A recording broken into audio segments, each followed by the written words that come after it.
शिवानी बिस्तर से उठी और अपने हैंडबैग से राखी यानी रक्षा सूत्र ढूंढ कर निकाला। फिर छोटी बहन से कहा, मैं तुम्हारे लिए कुछ लाई हूँ।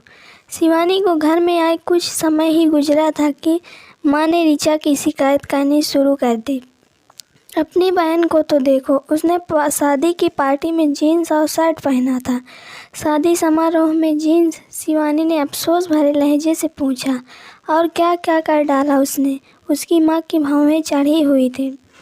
वो गुस्से में लाल थी। कुछ इसी अंदाज में भड़कते हुए कहा, पता नहीं और क्या क्या करेगी। तुम बच्चे हमारी प्रथा, हमारी संस्कृति और परंपराओं को कभी सच्चा सम्मान नहीं दोगे।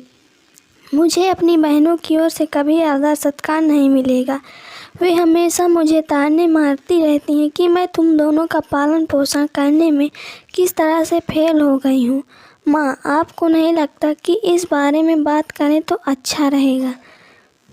शिवानी बोली, मैं बहुत थक गई हूँ। यह कहते हुए तेजी से अपने कमरे की ओर चली गई। उसने अपने कमरे के दरवाजे को धकेल कर खोलने की कोशिश की। अंदर ऋचा थी। उसने कमरे का दरवाज़ा बंद किया हुआ था। शिवानी ने एक ख़ास अंदाज में दरवाज़ा खटखटाया।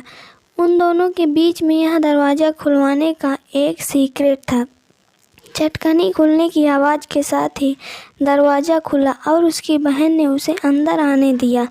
अंदर घुसने के बाद दरवाज़ा बंद करते हुए शिवानी ने उसे चिढ़ाते हुए पूछा, रूठी हुई हो, गुस्सा हो? उसके सवाल के जवाब में ऋचा ने अपना चेहरा तकिए से छिपाते हुए बिस्तर की ओर मुंह फेर लिया, मानो इस सवाल का जवाब ही ना देना चाहती हो।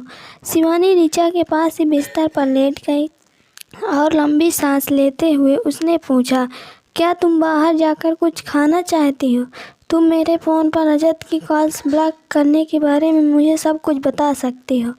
ऋचा ने तकिए के नीचे से ही झांका और कहा, आप ही ने तो बताया था कि आपने रजत से कहा था कि आपको अकेला छोड़ दे।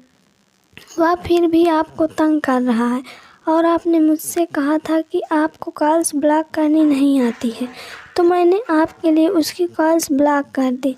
मैंने यह तो नहीं कहा कि मैं नाराज़ हूँ। थैंक्स। ऋचा को यह सुनकर बहुत आश्चर्य हुआ और उसके मुंह से आह निकल गया। शिवानी बिस्तर से उठी, अपने हैंडबैग में हाथ डालकर खोजा, मानो छूकर किसी खास सामान को निकालना चाहती हो। यह लाल रंग का एक खूबसूरत ब्रेसलेट था। इसके बीचों बीच एक मोती जड़ा हुआ था। देखने में ये राखी यानी रक्षा सूत्र लग रहा था। उसे निकालकर अपनी बहन से कहा, मेरे पास तेरे लिए कुछ खास है। यह सुनते ही ऋचा उत्सुकता से भर आई। रक्षा सूत्र को देखने के लिए तकिए के नीचे से फिर झांका, लेकिन राखी देखकर उसने अपनी भौहें चढ़ा ली। क्या आपने माँ के शब्दों को एक कान से सुनकर दूसरे से निकाल दिया? मैं कोई लड़का थोड़ी ही हूँ। नहीं, तुम लड़का तो नहीं हो, लेकिन तुम मेरी रक्षक तो हो ना? शिवानी ने प्यार से कहा। ऋचा ने उसकी यह बात सुनकर मुस्कुरा दिया, तकिए के नीचे से सिर को निकाला और रक्षा सूत्र पहनने के लिए उसने अपनी कलाई शिवानी की तरफ बढ़ा दी।